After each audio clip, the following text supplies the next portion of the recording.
آپ کی توجہ چاہوں گا کہ یہ دیکھیے نا کہ جب ایرانین سفیر اور کل تک جو صورتحال تھی پاکستان کے پرپوزل کے اوپر، اس میں بڑی حوصلہ افزا پیش رفت ہو رہی تھی، لیکن ہم سعودی عرب کے اندر جو صورتحال برپا ہوئی وہ بھی دیکھتے ہیں، اور ساتھ ہم دیکھتے ہیں کہ کم شہر ہو ایران کا یا پھر ان کا جو شیراز شہر ہے یا کھارگ آئلینڈ ہے، وہاں مسلسل اسرائیلی حملے جاری رہے، پل کیا، ٹرینیں کیا، سب کچھ کو وہ ٹارگٹ کر رہے تھے۔ اور وہی اسرائیلی پرائم منسٹر جو ہیں ٹرمپ کو فون کر کے بھی کہہ رہے تھے کہ ابھی جنگ بندی نہ کیجیے گا۔ تو یہ سب کیا محض اتفاق ہے یا کسی گریٹ اسٹریٹجی کا حصہ ہے کہ جب بھی نزدیک پہنچتے ہیں تو کوئی نہ کوئی اسپوائلر ایکٹیویٹ ہو جاتا ہے؟ اور دوسری بات، پاکستان کا جو آج سٹینڈس ہے both from the corps commander conference یا پھر فارن آفس کی جانب سے، یہ کتنا امپورٹنٹ ہے؟ اس سے کیا مراد لی جائے؟ جی تھینک یو ویری مچ جامع صاحب فار ہیونگ می، اور انور صاحب کو بھی اور انس کو بھی میرا بہت سلام۔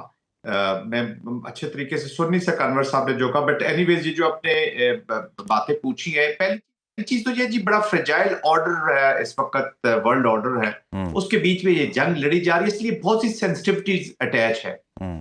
بات چیت تو کانٹیکٹ میں ہے جی، through Pakistan they are in contact and constantly Pakistan کی جو ملٹری لیڈرشپ ہے اور بڑے very limited number of people are involved in this, تاکہ کوئی اسپیکولیشن نہ ہو، کوئی سینسٹیوٹیز اتنی، کیونکہ پاکستان بڑے سنسیئرٹی کے ساتھ چاہتا ہے کہ اس وار کو اس کا نتیجہ جو ہے نا وہ اس کو پرامن طریقے سے اس کو مکمل کیا جائے، اس ڈائیلاگ کے اوپر لایا جائے اور بات چیت سے اس مسئلے کو حل کیا جائے۔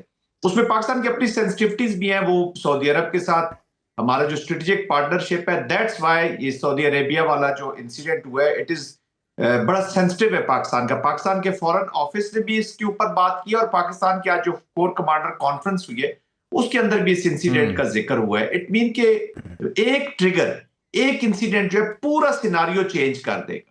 اور میں فریجائل ورلڈ آرڈر کی اس لیے بات کر رہا ہوں کہ اس وقت تھریٹ میٹیگیشن کے یا جو کانفلکٹ مینجمنٹ کے پاپولر میکنزمز تو ختم ہو چکے ہیں۔ جو آرڈر ورلڈ کو آرڈر میں لانے کے لیے امریکہ نے جو اتنی محنت کی تھی اس کو تباہ کرنے میں بھی امریکہ سب سے آگے۔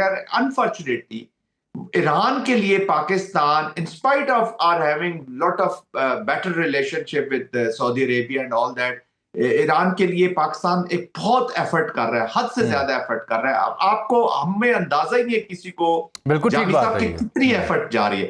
تو اس کو جب دھچکا پہنچتا ہے تو پھر آپ کو تھوڑا سا دکھ پہنچتا ہے کہ ہم اس کتنی محنت سے کر، پھر آپ کے توجہ نیگیٹو چیزوں کی طرف جاتی ہے۔ وہ نیگیٹو چیزیں کیا ہے؟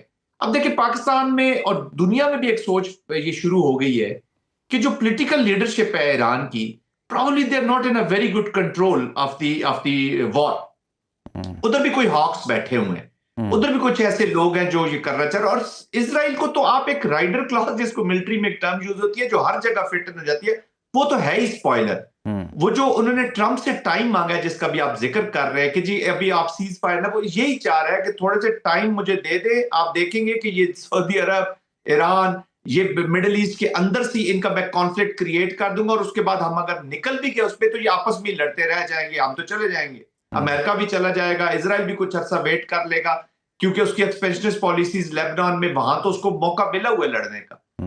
اور آخری چیز میں یہ کہنا چاہوں گا کہ اس وقت ٹپنگ پوائنٹ تینوں کا آیا ہوا ہے۔ بالکل ٹھیک، اب یہ جو تینوں کا آیا ہوا ہے to be very honest, Iran کا بھی، امریکہ کا بھی اینڈ اسرائیل کا، تو ان کو بھی بہت لاسز ہو رہے ہیں، ڈیمیجز ہو رہی ہیں، دیر under lot of stress.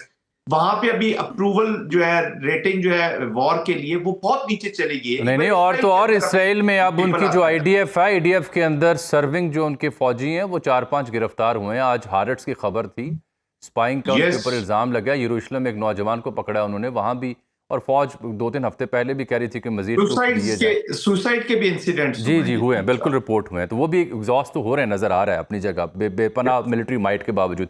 General صاحب، یہ انس ملک صاحب ابھی فرما رہے تھے کہ ان کی کسی انٹرلوکیٹر کے ساتھ بات ہوئی اور وہ کہہ رہے ہیں کہ یہ ابھی رائٹ نو جہاں ہم کھڑے ہیں وہ ایک ایسی پوزیشن ہے جسے ہم ایسکیلیٹ ٹو ڈی ایسکیلیشن کہا جاتا ہے۔ تو اس سے مراد کیا ہوگی؟ یعنی ڈی ایسکیلیشن کروانے کے لیے ایسکیلیشن پہلے کی جائے، زور زبردستی حملے کیے جائیں، واٹ ایگزیکٹلی دیٹ مین؟